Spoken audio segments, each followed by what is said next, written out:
పత్రిక 4వ అధ్యాయము 7వ వచనం.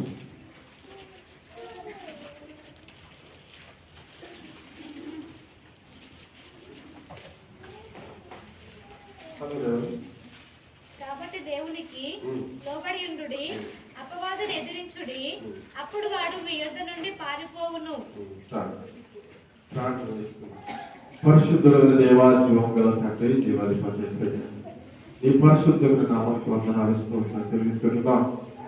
ఈ పరిశుద్ధ దినమున ఈ పరిశుద్ధమైన ఆవరణంలో ఉన్న తండ్రి, మీ సన్నిధి మాతో, ఈ అభిషేకం మాతో వచ్చి జీవించండి ప్రభా. ఈ రెండంతల అభిషేకం తెలిపండి, మాట్లాడుతున్నప్పుడు కూడా ప్రతి సాయం సహకారం అందిస్తూ నడిపించండి. సంఘాన్ని బలపరచండి తండ్రి. ఒక తోటలు అన్నింటి తీసుకురండి. నిజముగా నిరంతరాత్మను తోడించి, దైవాత్మను తోడించి అయ్యా దీవించుకుని నడిపించుకుని అన్ని విషయంలో బయటపడుతున్నాం. ఈ వాక్యంలో విత్తుతుండగా, ఎదజల్లుతుండగా మంచి నేల ఉన్న వ్యక్తులము 30 60 100 ఫలితం పొందుతున్నాము. ఆశ కలిగిన ప్రాణాలను దేవాలను తృప్తిపరుస్తాము, సంతోషపరుస్తాము, ఆనందపరుస్తాం. ఈ దినమును బట్టి మన దేవుడికి కుటుంబాన్ని అందరికీ జ్ఞాపకం చేసుకోమని దీవించున్నాం. యేసయ్య నామములో ప్రార్థిస్తున్నాను తండ్రి, ఆమేన్. దేవుని బిడ్డలారా, మరి ఈరోజు సమర్పణ జీవితం కలిగి ఉండాలన్నది మీకు తెలియపరుస్తున్నా. సమర్పణ జీవితము అంటే మన జీవితంలో ఏ రీతిగా సమర్పణ కలిగి ఉండాలి? పూర్తి సమర్పణ, పూర్తి భారమైన సమర్పణ, పూర్తి బాధ్యత కలిగిన సమర్పణ. సమర్పణ అనే జీవితము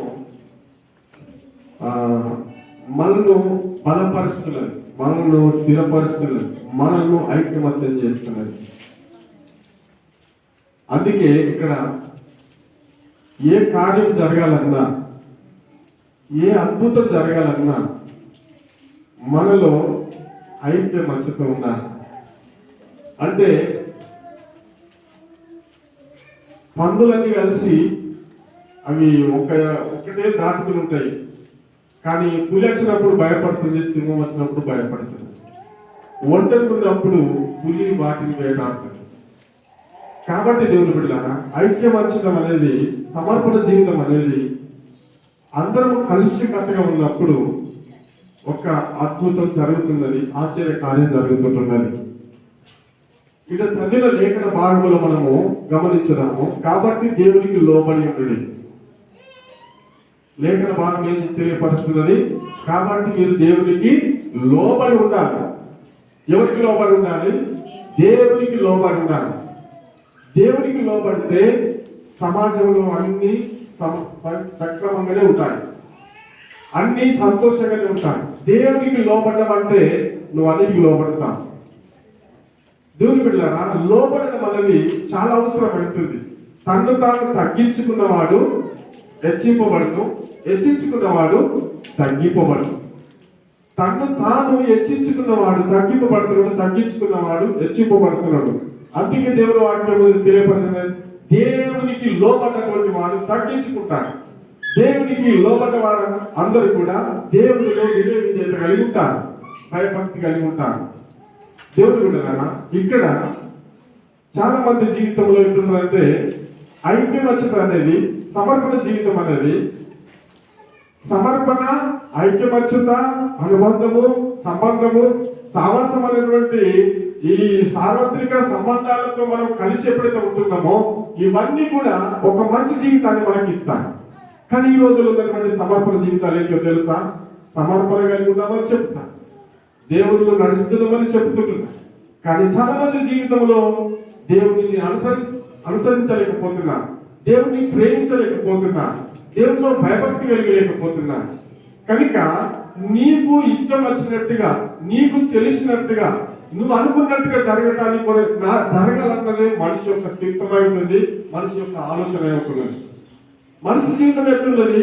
నేను అనుకున్నట్టుగా జరగాలి, నేను అనుకున్నట్టుగానే చెయ్యాలి, నేను అనుకున్నట్టుగానే మనము ముందుకు సాగాలని అనుకుంటున్నాను. కానీ ఇది సరైనటువంటిది కాదు. దేవుని నిర్ణయం ఏమై ఉన్నది, దేవుని సిద్ధం ఏమై ఉన్నది, దేవుని నడిపింపు ఏమై ఉన్నది, దేవుని యొక్క ఒక బాధ్యతలు ఎవరి మీద ఉంటాయి అనేది కూడా చాలా మందికి అర్థం కాదు. ఈరోజు చాలా మంది జీవితాలలో వణుకు మోసిన విశ్వాసం ఉంటుంది.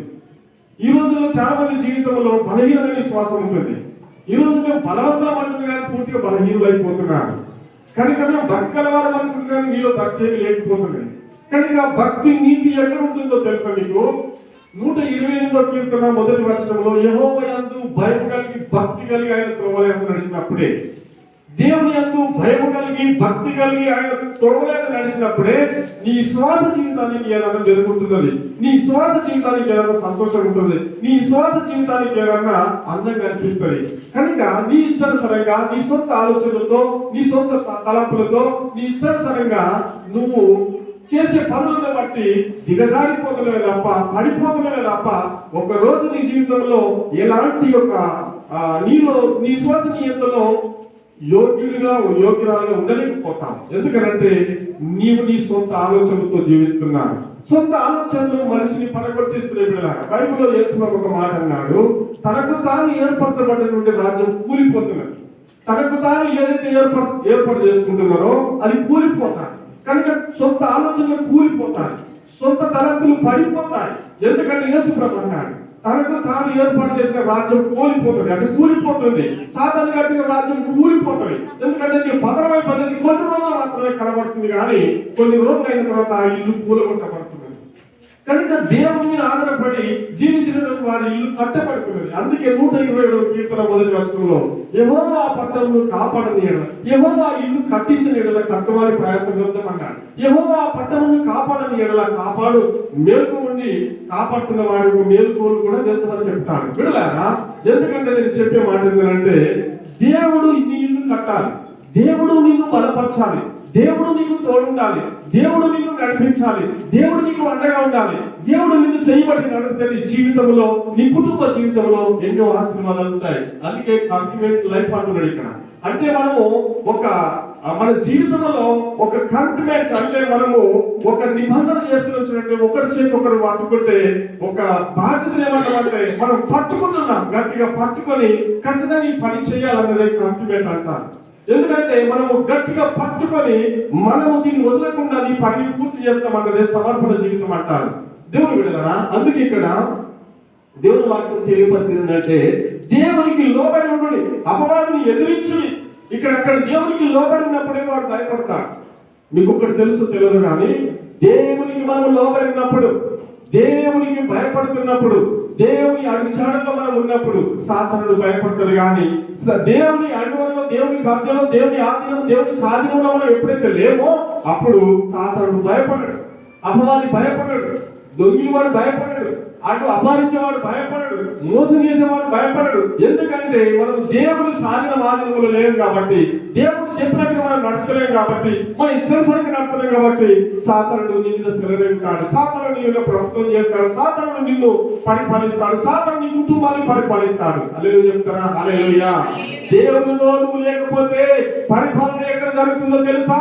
దేవునిలో నువ్వు సరైన విధానంలో లేకపోతే సాతానుడు పరిపాలిస్తాడు, సాతానుడు రాజ్యం చేస్తాడు, సాతానుడు కబ్జ వేస్తాడు, సాతానుడు నీ కుటుంబాన్ని కబ్జ వేస్తాడు. ఎందుకంటే నీలో భక్తి లేదు, నీలో భయం లేదు, నీలో విశ్వాసం లేదు, నీలో నమ్మకం లేదు. పేరు కొరకు మాత్రం జీవిస్తున్నావు కానీ నీలో భయం భక్తి లేని కారణం బట్టి దేవుడు నిన్ను ఉమ్మివేస్తాడు.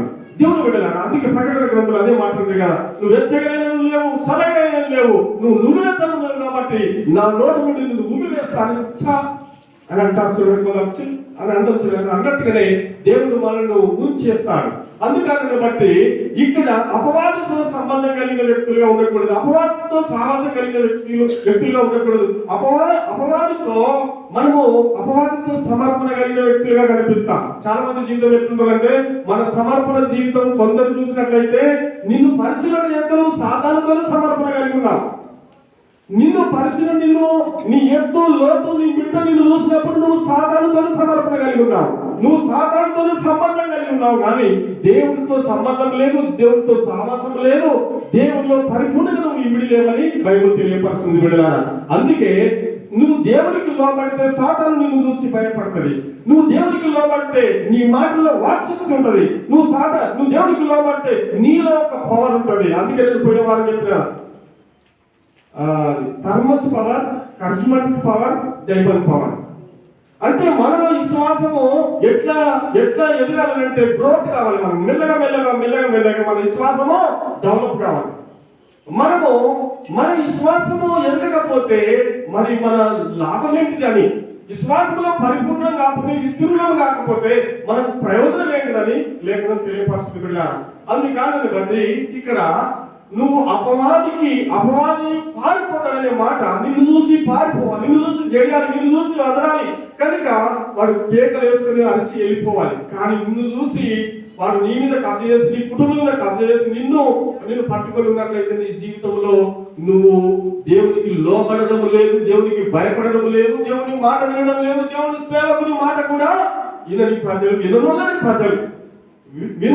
ప్రజలు అంటారు వీళ్ళను, గ్రహించని ప్రజలు అంటారు వీళ్ళను, మందమతులు అంటారు వీళ్ళను. కనుక ఉదయం పొగిద్దంటారు కనుక వీళ్ళ చెవులో మందమతులైపోయి విననోళ్ళని ప్రజలు అని చెప్పి గట్టిగా యేషయా గ్రంథంలో రాస్తాడు. దేవుని బిడ్డలారా, మనం దేవునికి లోబడితే మాత్రం అన్ని సౌకర్యంగా సౌఖ్యంగా జరుగుతున్నాయి, సంతోషంగా జరుగుతున్నాయి అని నేడు దినం మీకు తెలియపరుస్తున్నాను. ఇంకొక భక్తుని గురించి మీకు తెలియపరుస్తాను. దానియేలు గ్రంథం తీసుకోండి.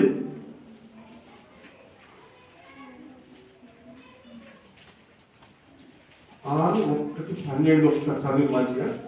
6 ఈయనలో గుణాన్ని మనం చూస్తున్నాం. దానియేలు గ్రంథం 12వ అధ్యాయము, దానియేలు గ్రంథం 6వ అధ్యాయం మొదటి నుంచి. తన రాజ్యమంతటి పైన అధిపతులుగా ఉండుటకై 120 మంది అధిపతులను నియమించుటకు దర్యావేషునకు ఇష్టమాయెను. వారిపై నా ముగ్గురిని ప్రధానులుగా నియమించిను. ఆ ముగ్గురిలో దానియేలు ముఖ్యుడు. రాజునకు నష్టము కలగకుండానట్లు ఆ అధిపతులు తప్పకుండా వీరికి లెక్కలు ఒప్పజెప్పవలెనని ఆజ్ఞ ఇచ్చెను. ఈ దానియేలు అతి శ్రేష్టమైన బుద్ధి గలవాడై ప్రధానులలోను అధిపతులలోను ప్రఖ్యాతి నొంది ఉండెను కనుక రాజ్యమంతటి మీద అతను నియమింపవలెనని రాజు ఉద్దేశించాడు. దేవుని బిడ్డలారా, ఇక్కడ ఈ 4వ వచనం దాకా చదువుకున్నాం కదా. ఇక్కడ గమనించండి, దేవుని వాక్యమును మీరు శ్రద్ధగా విన్నప్పుడు మీకు అర్థమవుతుంది. మీరు అశ్రద్ధ వినే వాడుతారు కనుక వాళ్ళకి అర్థం కాదు. శ్రద్ధగా వింటేనే మీకు అర్థమవుతుంది. ఇక్కడ దానియేలు గురించి మనము నేర్చుకుంటున్నాం. దానియేలు చాలా మంచి నాయకుడు. దానియేలు తన జీవితంలో బాల్య దినం నుంచి దేవుని యందు భయభక్తులు కలిగినటువంటి వాడు. దేవుడంటే ఎంతో ప్రీతి, దేవుడంటే ఎంతో భయం, దేవుడంటే ఎంతో ఆయనతో సంబంధం కలిగినటువంటి వ్యక్తి. దేవుని బిడ్డలారా, దానియేలు ఆయన జీవితం అంతా కూడా దేవునికి సమర్పణ చేసినటువంటి వ్యక్తి. దేవుడితో మీకు అర్థం కదా, దేవుడితో సంబంధం కలిగిన వ్యక్తి, దేవుడితో సాహసం కలిగినటువంటి వ్యక్తి. కనుక మనం ఏమిటము దానియేలు గురించి?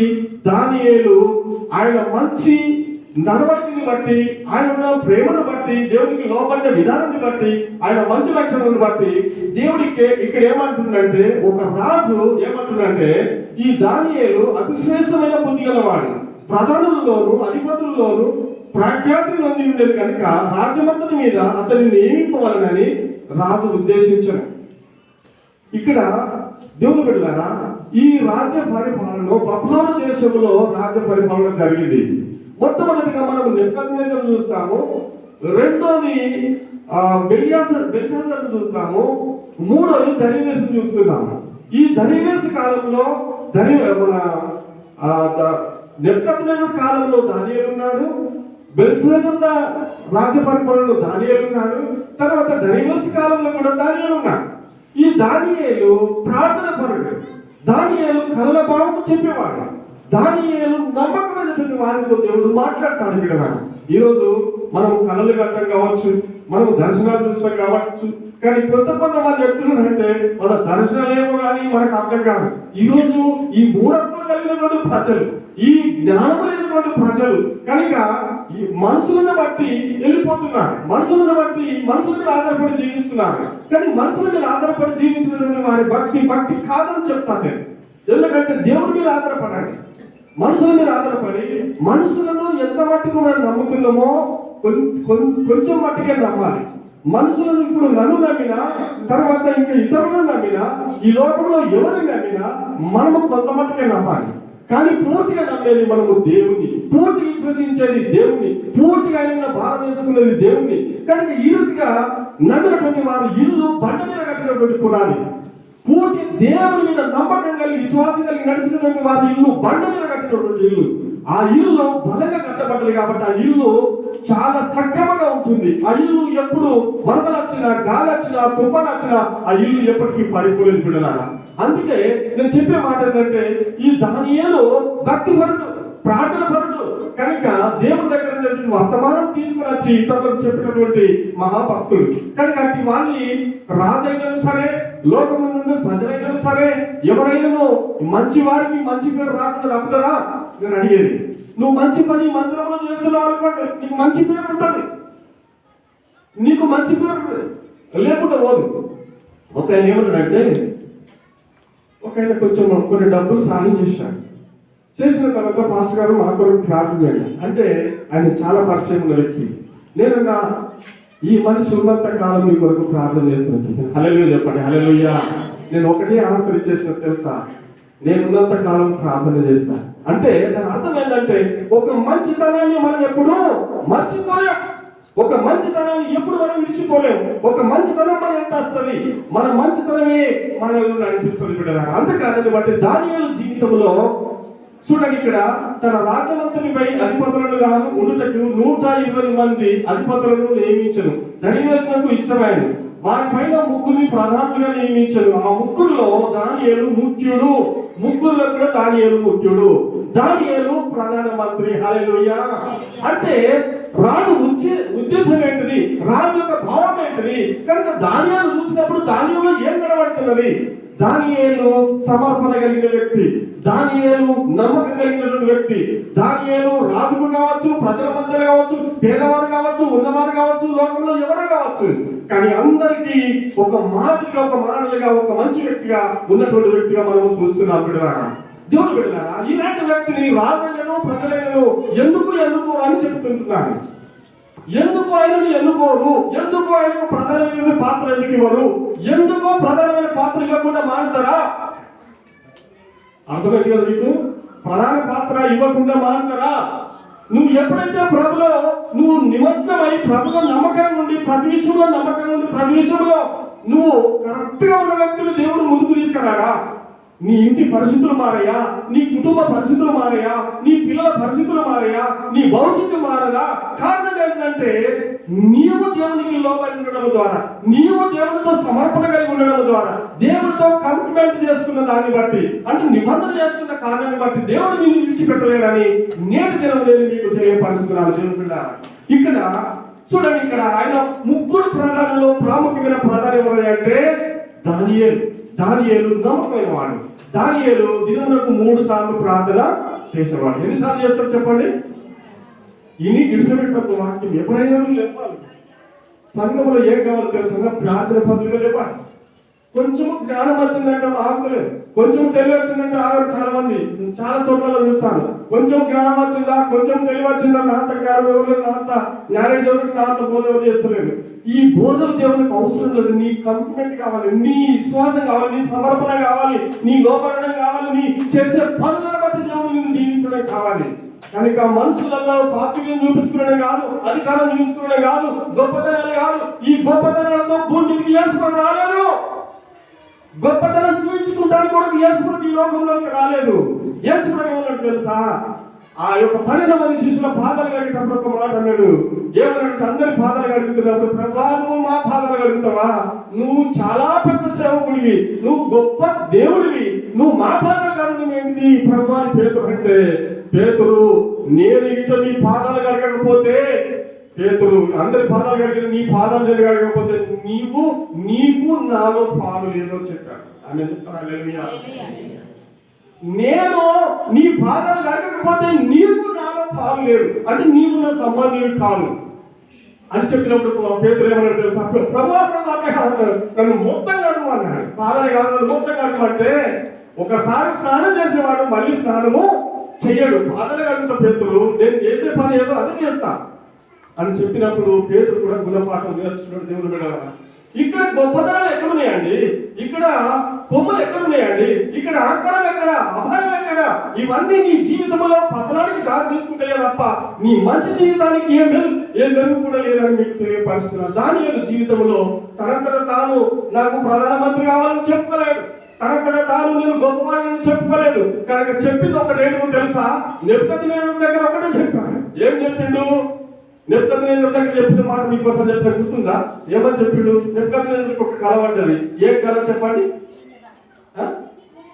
ఏ కల పడ్డది నెబుకద్నెజరుకు? చెప్తే కదా మీకు.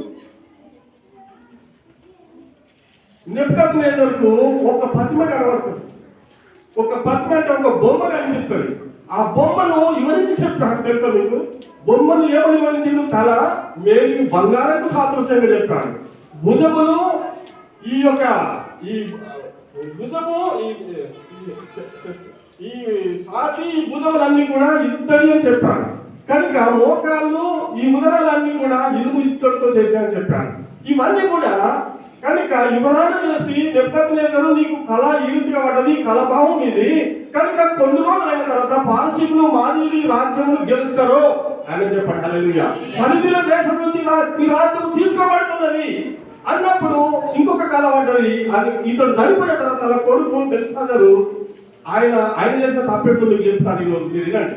ఆయన చేసిన తప్పేంటంటే నెబుకద్నెజరు యెరూషలేము మందిరంలో ఉన్నటువంటి బంగారు పాత్రలను, ఎండి పాత్రలను, దేవుని దగ్గర ధూపాదేశ పాత్రలన్నీ కూడా దొంగిలించుకొని తీసుకొని వచ్చారు. పక్కన దేశంకు తీసుకొని వచ్చిన తర్వాత మన వంటకాలకు మూజీములో పెడతాం కదా, అట్లా అవన్నీ కూడా ఏర్పాటు చేసి పెట్టారు. పెట్టిన తర్వాత ఒకరోజు బెల్షాజరు ఏం చేసిందంటే ఉపపత్నులతో కనుక అక్కడ నుండి స్త్రీలతో అందరితో నాట్యాలు ఆడుతూ ఆనందంగా సంతోషంగా తాగుతూ తింటూ ఎంజాయ్ చేస్తున్న సందర్భంలో అక్కడ ఉన్నటువంటి ఉపపత్నులు రాజులు ఏమన్నా తెలుసా? పాత్రలు మన మందిరంలో పాత్రలు అన్నింటినీ తీసుకుని రండి, మ్యూజియం ఉన్న పాత్రలను తీసుకుని రమ్మన్నప్పుడు ఆ మ్యూజియంలో ఉన్నటువంటి పాత్రలను తీసుకుని వచ్చిన తర్వాత ఆయన ఏం చేసింది తెలుసా? వాటిలో ఆ కళ్ళు మోసుకొని కళ్ళు యూజ్ చేద్దాం. ఈ ఇసుకి బరెండి ఏం చేసిన మంచి మిక్స్ చేసుకుంటే తాగుడు ఎంజాయ్ చేయడం నాట్య ప్రార్థన అంతా బాగానే జరిగింది. కానీ రాత్రి అంతా జరిగిన తర్వాత మధ్యరాత్రిలో కలబడ్డది. బెల్షాజరుకి ఏమని కలబడ్డది? కనుక ఆ కళ పట్టది. ఆయన మర్చిపోయాడు, ఆయనకు అర్థం కాదు. కానీ ఈ అందరు జ్యోతిష్కులను పిలిచారు, తర్వాత గాడిదలను పిలిచారు, తర్వాత మ్యాజిషియన్ అంటే వీళ్ళందరూ పిలిచారు, మంత్రకాలను పిలిచారు. అందరూ కూడా వచ్చారు. నాకు పడ్డ కళను చెప్పమని అడిగారు. అన్నప్పుడు ఎప్పుడు కూడా ఏ కాలభావం చెప్పలేదు, బెల్షాజరు చెప్పలేదు. కానీ దానియేలు పిలిచిన తర్వాత దానియేలు వచ్చి కాలభావం చెప్పాడు. మేనే ఉపరిస్థితి మీకు తెలుసు కదా, మేనే ఉపరిస్థితి అంటే రాజా నీ ప్రభుత్వం నుంచి దిగిపోతున్నావు అని చెప్పాడు. రాజా నీ ప్రభుత్వం కూలిపోతుందని చెప్పాడు. కనుక నువ్వు అటత్తు మరణం అయిపోమని చెప్పాడు. ఆ రాత్రి అటత్తు మరణం అయిపోయాడు బెల్షాజరు. ఆయన చెప్పండి హల్లెలూయా. దేవుని పాత్రను యూజ్ చేశాడు. యెరూషలేము మందిరంలో ఉన్నటువంటి పాత్రను తాగుతానికి యూజ్ చేశాడు. కనుక ఇష్టానుసారంగా యూజ్ చేశాడు, ఇష్టానుసారంగా వాడుకున్నాడు. కనుక భయం లేకుండా భక్తి లేకుండా వాడాడు కాబట్టి అటత్తు మరణం అతడు పొందాడు. దేవుని బిడ్డలారా, దర్యావేషు కాలంలో కూడా దర్యావేషు అంటున్నాడు, ఈయన మంచి నాయకుడు, ఈయన మంచి సమర్పణ కలిగిన వ్యక్తి, ఈయన మంచి సమర్పణ ఉన్నది, ఈయన మంచి వ్యక్తి, ఈయనను కనుక ఈ కలుగుల దేశం కానీ, మాదీయుల దేశం కానీ, పారసీకుల దేశం కానీ వీటన్నిటి మీద పెద్దగా ఈ యొక్క దానియేలు ఉంచుదామని చెప్పి వాళ్ళు అనుకొని దానియేలు ప్రధానమంత్రిగా చేద్దామన్న కారణము ఎప్పుడైతే 120 మంది విన్నారో చూడండి, అర్థం చేసుకోండి. ఎప్పుడైతే దానియేలు ప్రధానమంత్రి చేద్దామని అన్న తర్వాత 120 మంది పెద్దలు ఉన్నారు కదా, శాసనసభ్యులు అందరూ అంటారు కదా, వాళ్ళందరూ కూడా ఏం చేశారంటే కుట్ర పండాగము పన్నారు. దానియేలు ప్రధానమంత్రి ఇవ్వకూడదు, దానియేలు ముఖ్యమంత్రి ఉండకూడదు. కనుక దానియేలు మనం ఏ చేతులైనా బైకట్ చేయాలి. బిడ్డలా, ఈ రోజుల్లో అదే జరుగుతుంది. ఏదైనా మంచి చేస్తామా గుడ్ బై చెప్పేస్తాం, ఏదైనా మంచి చేస్తామా అక్కడ దాన్ని కొట్టేస్తాం, ఏదైనా మంచి చేస్తామా దాన్ని ములగొట్టాలని చూస్తాం. కానీ ఎక్కడ మనకు ముళ్ళు మనకు నాటుతుందో మనకు అర్థం కాదు, ఎక్కడ మనకు తిరిగి నష్టం జరుగుతుందో మనకు తెలియదు. కానీ మన విషయం ఏంటంటే మనము పోకపోతే అంత ఉంటనే, అంటే మన ఇష్టానుసారంగా మాట్లాడుకుంటాం, మనం ఇష్టానుసారంగా జీవిస్తాం, మన ఇష్టానుసారంగా ఆలోచనలు. కనుక ఇవన్నీ కూడా పలువురు జీవితాలలో మోసం చేసుకుంటున్నారు, పలువురు జీవితాలు పాడు చేసుకుంటున్నారు, పలువురు కుటుంబాలు మోసమైపోతున్నాయి. ఎన్ని రోజులు ఈ లోకంలో బతుకుతావు? ఒక మంచి జీవితం జీవించాలి, సమర్పణ జీవితం జీవించాలి, దేవునికి అనుసంధానం కలిగి జీవించాలి. కానీ ఇష్టానుసారంగా జీవించడం, ఇష్టానుసారంగా నడవడం, ఇష్టానుసారంగా జ్ఞానం దేవునికి ఇష్టం లేదు. దేవుడు విడలా ఇక్కడ ఈయనను ప్రధానమంత్రి చేస్తున్నప్పుడు శాసనం ఒకటి రాపించారు. 3 వ్యక్తులు వచ్చి 120 మంది వచ్చి దర్యాసు రాజు దగ్గరికి వచ్చేమంటారంటే, దర్యాసు రాజా కనుక ఎవడును ఏ దేవుని మొక్కకూడదు. ఈ మాట కూడా అర్థం చేసుకోవాలి. ఇక్కడ ఎవడును ఏ దేవుణ్ణి మొక్కకూడదు. ఎందుకంటే ఈ కలుగుల దేశంలో, ఈ బబులోను దేశంలో ఈ శాసనం ఒకటి రాసి పెట్టండి. కనుక ఏ దేవుని మొక్కదు, నిన్ను మాత్రమే పూజించాలి, నిన్ను మాత్రమే ఆరాధించాలి, నీకు మాత్రమే లోపడాలి. కానీ ఏ దేవుని మొక్కదు, ఎవడు ఏ దేవుని మొక్కదు అంటే మీకు అర్థమైంది మాట. దానియేలు ప్రార్థన పడడం వాళ్ళకి తెలుసు, దానియేలు భక్తి పడడం తెలుసు, దానియేలు దినములకు 3 సార్లు ప్రార్థన చేస్తాడని తెలుసు. కనుక ఈయన ఈ శాసనం మనము స్థాపించడం అంటే ఇతడు ప్రార్థన మానుకుంటాడు, దేవునికి దూరం అయిపోతాడని చెప్పి ఆ శాసనము దర్యాసు రాజు దగ్గర శాసనం తీసుకుని వస్తున్నారు. దేవుడు బిడ్డల శాసనం తీసుకుని వచ్చి దర్యాసు రాజు దగ్గరికి శాసనం తీసుకుని వచ్చిన తర్వాత అందరికి ప్రకటన చేయబడ్డది. కానీ దానియేలు మాత్రం ఆ మాటలు విన్నాడు. బిడ్డలారా గమనించండి, మంచి వారెవరో వినాలి, భక్తి పనులారా వినండి, దేవుని బిడ్డలారా వినండి. కనుక మనకు వచ్చే కష్టాలేమి వినండి, మనకు వచ్చే సమస్యలేమి వినండి. మనకి ఎప్పుడైతే మంచి చేయాలనుకుంటామో నష్టం జరుగుతుంటున్నది, ఏదైతే మేలు చేయాలనుకుంటే నష్టం జరుగుతుంది. మనం అన్ని విషయాలలో నష్టపోవడానికి కొన్ని సందర్భంలో సిద్ధం అవుతాం. కానీ దేనికి భయపడడానికి అవసరం లేదని దానియేలు ద్వారా మనం తెలుసుకుంటున్నాం. పిల్లలు దానియేలు ఇక్కడ ఈ శాసనము, ఈ ముద్ర తాకిలో ఒట్టైపోయింది, ముద్ర గుర్తపడ్డది, ప్రజలందరికీ ప్రకటన చేయబడ్డది, ఎవరిని ఏ దేవుని పూజించదని చెప్పారు. కానీ దానియేలు మాత్రము ఇంటికి వెళ్ళాడు, యెరూషలేము తట్టు కిటికీ విప్పాడు, మోకరించి ప్రార్థన చేస్తున్నాడు, తండ్రి అని ప్రార్థన చేస్తున్నాడు. దానియేలు ఎప్పుడు కూడా భయపడలేదు, రాజుకు భయపడలేదు, మన శాసనసభలకు భయపడలేదు, అక్కడ ప్రజలకు భయపడలేదు. కానీ దేవునికి లోబడ్డవాడు, దేవునికి భయపడ్డవాడు, దేవునితో కమిట్మెంట్ అయినవాడు, దేవునితో సమర్పణ కలిగినవాడు ఎప్పుడు కూడా దేవుని మీద ఆధారపడి జీవిస్తాడు. హల్లెలూయా చెప్పండి, హల్లెలూయా. దేవుని మీద ఆధారపడి జీవించినటువంటి వానికి దేవుడు భోజనం పెడతాడు. నీకు భోజనం పెట్టడా? అరణ్యంలో భోజనం పెట్టిన దేవుడు ఈ రోజు భోజనం పెట్టడా? పెట్టదా? మన దేవుడు మంచి దేవుడు అని చెప్పడానికి సందేహం లేదు. అయితే ఇక్కడ ఇంకొక మాట మీరు నేర్చుకున్నది ఏంటంటే, ఈయనకు చేసిన తర్వాత ఈయన ఇంకోటి నేను చేస్తాను. ఇంకోటి తీసుకుంటారా? 6:3 చూడండి ఒకసారి. కానీ 6:3 కాదు, 12:6 పరివర్తన చదువు ఒకసారి. ఇందే 6. శాసనము సంతకము చేయబడినని దానియేలు తెలుసుకొనినను అతడు తన ఇంటికి వెళ్ళి యథాప్రకారముగా అనుదినము కుమారు మోకాళ్ళుని తన ఇంటి పైగది కిటికీలు యెరూషలేము తట్టులకు తెరవబడి ఉండగా తన దేవునికి ప్రార్థన చేయుచు ఆయనను స్తుతించుచు వచ్చెను. ఆమేన్, హల్లెలూయా. 10వ వచనం అంటాడు, ఇంటి శాసనము సంతకము చేయబడినని దానియేలుకు తెలుసుకొనినను అతడు తన ఇంటికి వెళ్ళి యథ ప్రకారంగా అనుదినము ఉమ్మారు మోకాళ్ళుని తన ఇంటి పైగది కిటికీలు యెరూషలేము తట్టులకు తెరవబడి ఉండగా తన దేవునికి ప్రార్థన చేస్తూ ఆయనను స్తుతిస్తూ వచ్చెను. ప్రార్థన చేస్తున్నాడు, దేవుని స్తుతిస్తున్నాడు, దేవుని ఆరాధిస్తున్నాడు. శాసనాలు అన్ని ఉన్నాయి. శాసనం అంటే మీకు తెలుసా? శాసనము ఇప్పుడు ఏదైనా ఒక అధికారి మన మీద ఒక ఉగ్రత పాటించడానికో, మనకి ఏదైనా మన మీద ఏదైనా ఒత్తిడి తీసుకొచ్చిందనుకో, ఆ ఒత్తిడి తప్పకుండా ఆయన మాట లేకపోతే ఆ ఒత్తిడి తప్పకుండా మనకు సంభవిస్తుంది. మీకు తెలుసో తెలీదో, ఇక్కడ ఈ రాజకీయ పరంగా కూడా ఈ రోజు కూడా జరుగుతున్నాయి. రాజకీయంగా కూడా ఈ రోజు జరుగుతాయి.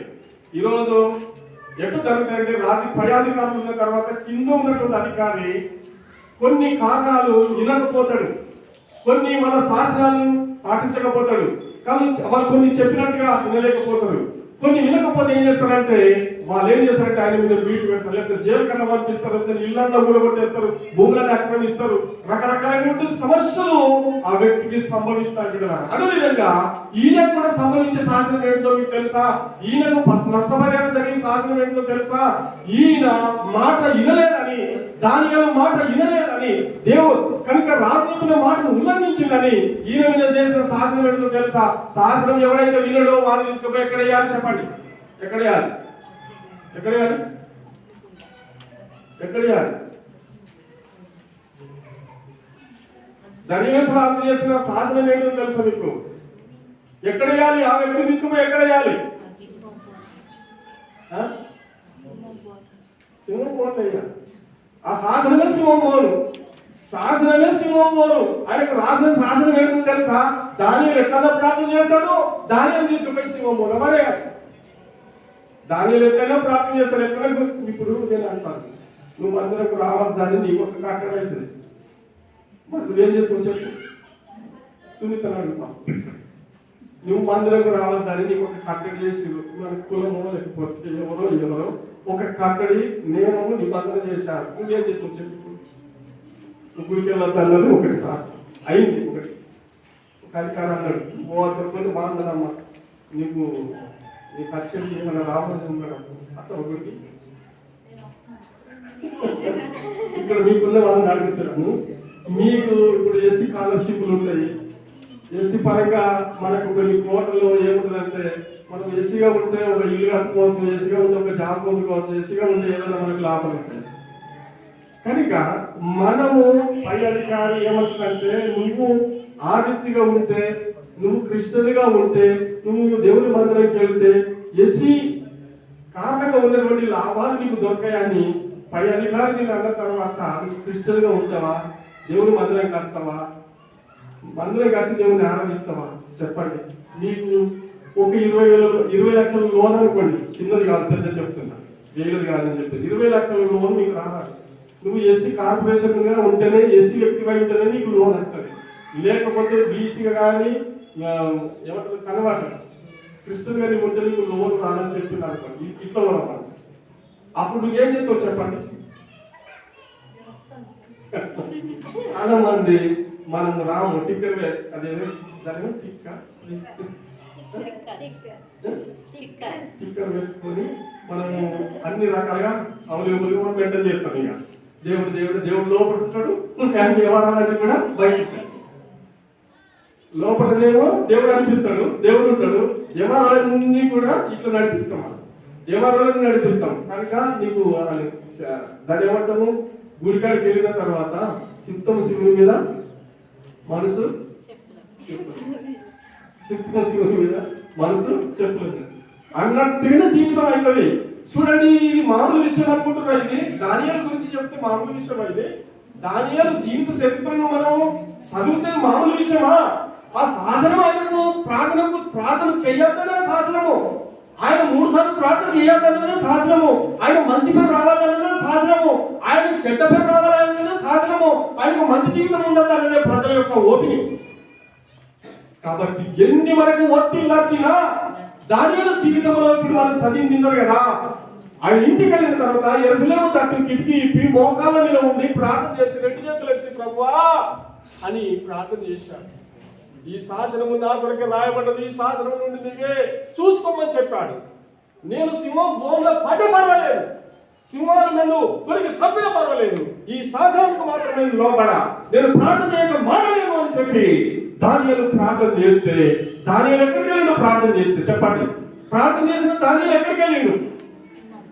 సింహం బోన్లోకి వెళ్ళిండు. బిడ్డరా, ఈరోజు ప్రార్థన చేస్తే మనం అనుకుంటే కానీ మంచిగా అయింది. ఈ 120 మంది మంచిగా అన్నారు, 120 మంది పెద్దలు ఆ శాసనసభలు మంచి వాళ్ళు అన్నారా? అనలేదు. మంచిగా చెప్తే ఇన్లేదు, ఆ మాట ఇన్లేదు.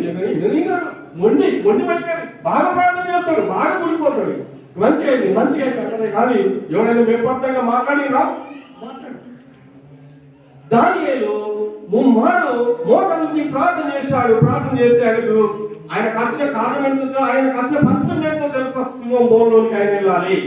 కనుక సింహం బోన్లోనికి తీసుకొని పోయి ఆయన సింహం బోన్లో పడేశారు. ఇది చెప్పి ముగిస్తాను. ఆయన తీసుకొని పోయి ఎక్కడేసారు? సింహం బోన్లో పడేశారు. సింహం బోన్లో పడేసిన తర్వాత పడేసినప్పుడు చాలా సంతోషంగా పడేస్తారు కొందరు. మనకు నష్టం జరిగింది అనుకోండి, మనకి ఏదైనా నష్టం జరగడానికి కారణాలు జరిగితే అందరూ నవ్వుతారు. బాగా మీకు అంతా మనందరికి తెలుసు. మనం మంచోళ్ళమే, మంచిగా బతుకుతుంది ప్రజలకు ఓరవరు కదా. మంచిగా బతికితే ప్రజలు ఓరరు. నువ్వు మంచిగా జీవిస్తే ప్రజలు ఓరరు. నువ్వు ఇల్లు కట్టుకున్న ఓరరు, నువ్వు కారు కొట్టుకున్న ఓరరు, నువ్వు సమాజంలో మంచిగా ఉన్న ఓరరు. ఎందుకంటే దరిద్రంగా ఉండాలంటే ప్రజల యొక్క ఆకాంక్ష, ప్రజల యొక్క ఉద్దేశం. అయితే ఇక్కడ వీళ్ళందరూ కూడా ఈయనకి మంచి పేరు రావద్దు అని ఈ పన్నాగాలు, ఈ కుట్రలు, ఈ కుతంత్రాలు ఏమైనా తెలుసా, తీసుకుపోయి సింహాల బోర్లు వేసిన తర్వాత రాత్రంతా కూడా దానియేలు మంచి నిద్రపోయినట. ఆమె చెప్పండి హల్లెలూయా. సింహాల బోర్లో దానియేలు వేసిన తర్వాత దానియేలుకి ఎక్కడ లేని నిద్ర వచ్చిందట.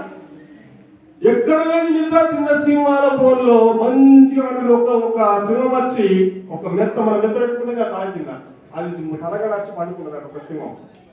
సింహాలన్నీ కూడా దానియేలు చుట్టూ తిరుగుతాయి కానీ దానియేలు ఒక్క సింహం కూడా ముట్టలేదు బిడ్డలా. కారణం ఏంటో తెలుసా? సింహాల నోరు మూయించింది దేవుడు. హల్లెలూయా. సింహాల నోరు మూయించింది ఎవరు? దేవుడు. మన దేవుడు గొప్ప దేవుడు. సింహని వరకు, సింహని శ్వాస ఉన్నంత వరకు దేవుని మీద ఆధారపడి నువ్వు జీవించినవా అద్భుతం నీలో జరుగుతుంది, ఆశ్చర్యకార్యం నీలో జరుగుతుంది, కనుక మహత్కార్యం నీలో జరుగుతుంది. దేవుడు నీలో ఉండి కార్యము చేస్తాడు, చేయబోతాడు. బిడ్డలారా, దానియేలు భక్తి పరుడని చెప్పడానికి సాధ్యం లేదు. దానియేలు దేవునితో సంబంధం కలిగిన వ్యక్తి, దానియేలు దేవునితో సమర్పణ కలిగిన వ్యక్తి, దానియేలు ఆయనతో కమిట్మెంట్ చేసుకున్నాడు. అంటే ఆయన సమర్పణ కలిగి ఆయన ఐక్యమత్యంగా ఉన్నటువంటి వ్యక్తిని దేవుడు ఇచ్చిపెట్టలేదు, సింహాలకు అప్పచెప్పలేదు, సింహాలు కూడా ఆయన తినలేదు. బిడ్డలారా, ఈరోజు నీకు నాకు మనందరికీ శ్రమలు వస్తాయి, నీకు నాకు మనందరికీ కష్టాలు వస్తాయి. ఎవరు కూడా కష్టాలు వచ్చినప్పుడు భయపడతాయి. మీకు రాజాతి రాజు సినిమా ఒకటి చెప్తాను. రాజాతి రాజు సినిమా తీసిన ఒకటి సినిమా తీసాను. రాజాతి రాజు సినిమా తీసాను. కృష్ణుడు రాజాతి రాజు అనే సినిమా చూసినప్పుడు ఆ సినిమాలో ఉన్నటువంటి మహత్యం ఏంటో మీకు ఒకసారి చెప్పిన మరోసారి చెప్తాను. ఆ రాజాతి రాజు సినిమాలో ఏమున్నదంటే అందరు ఇతని గుడికి వస్తారు, అందరు గుడికి వస్తారు. అందరు గుడికి వస్తే సాతాను ఏం చేస్తుంది తెలుసా? మీరు ఎవరు గుడిపోద్దని అదొక పన్నాడు, అదొక కుట్ర. ఇది ఈ రీతిగా సాధన చేసిన తర్వాత వీళ్ళందరూ కూడా గుడికి వస్తారు. ఒకరు గుడికి వచ్చిన తర్వాత అందరు నిలబడతారు, మంచి ఆరాధన చేస్తారు, మంచి ఆరాధన జరుగుతుంది. హల్లెలూయా హల్లెలూయా. చెయ్యి బట్టి నడిపేదు, శిఖరం పైన నిలిపేదు అని ఇప్పుడు మనం ఎట్లా ఆరాధన చేస్తున్నాము అందరు కూడా ఆరాధన చేస్తారు. ఆరాధన చేస్తున్న సందర్భంలో ఏంటంటే తెలుసా, చర్చిలో అందరు ఆరాధన చేస్తుంటే సాధన ఒకటి పని పెట్టేసింది అక్కడ బయట. సాధన ఒకటి బయట పెట్టిన తర్వాత అందరూ వెళ్ళిపోయారు. అయ్యగారు ఆరాధన చేస్తుందో అందరూ వెళ్ళిపోయారు. సాధన అక్కడ వెళ్ళిపోయి ఎవరికో మండైంది, ఎవరికో ఏదో జరిగింది, ఏదో ఒక సమస్య ఎదురైందని చెప్పి ఈ చర్చిలో వార్త జరిగిన మొత్తం సాధన అందరినీ లాగేసి దిగ్గేసి అందరూ వెళ్ళిపోయిన తర్వాత ఒకటే ముసలమ్మ నిలబడి ఉన్నారు. ముసలమ్మ నిలబడిన తర్వాత అయ్యగారు కన్ను చేసి అడిగినట, కన్ను చేసి అయ్యగారు అడిగినట, అమ్మ వీళ్ళందరూ ఎక్కడా అని అడిగినాడు. అయ్యగారు అందరూ వెళ్ళిపోయినారు. అందరూ వెళ్ళిపోయిన తర్వాత అమ్మాయి అమ్మ నువ్వు ఎందుకున్నావంటే అయ్యగారు నువ్వు నిలబడ్డ సాపడా, నువ్వు నిలబడ్డ సాపడా అని అవి నువ్వు ఎప్పటికీ మిగిలిపోవాలి తీసుకొచ్చుకోవాలి అదే పడ్డాను. అవునా ఇట్లా పరిస్థితులు అవి. కాబట్టి అచ్చమానం ఇంకా క్లుప్తంగా కొన్ని చెప్పేది దాని గురించి. కాబట్టి దేవుడు వెళ్ళారా, మన సమయ పాలన, సమయంతో మనం దేవుని ఆరాధించడం మనకు బ్లెస్సింగ్ కారణంగా ఉంటుంది. మనం ఎప్పుడైతే మన జానాస్టిని కానీ, యూస్ఫుల్ కానీ, రైనర్ కానీ, డిఎల్ మోడీ కానీ చాలా ఇప్పుడు మన వీళ్ళుగా పెద్ద వాళ్ళను మనం చూసినప్పుడు సిస్టమేటిక్ పీజీ వర్కింగ్ కావచ్చు, కేపీ ఓనర్ కావచ్చు, తర్వాత సతీష్ కుమార్ కావచ్చు, స్టెఫెన్ పాల్ కావచ్చు, చాలా మంది జీవితాలలో వాళ్ళు ఉన్న మార్క్ ఏదో తెలుసా? టైం స్పెండ్ చేస్తున్నాం. టైం 10:30 పెట్టాం మనం. టైం 10:30 కరెక్ట్ ఉండాలి. ఇక్కడ ఎప్పుడు ఉండాలి? మనము ఎప్పుడు ఉండాలి?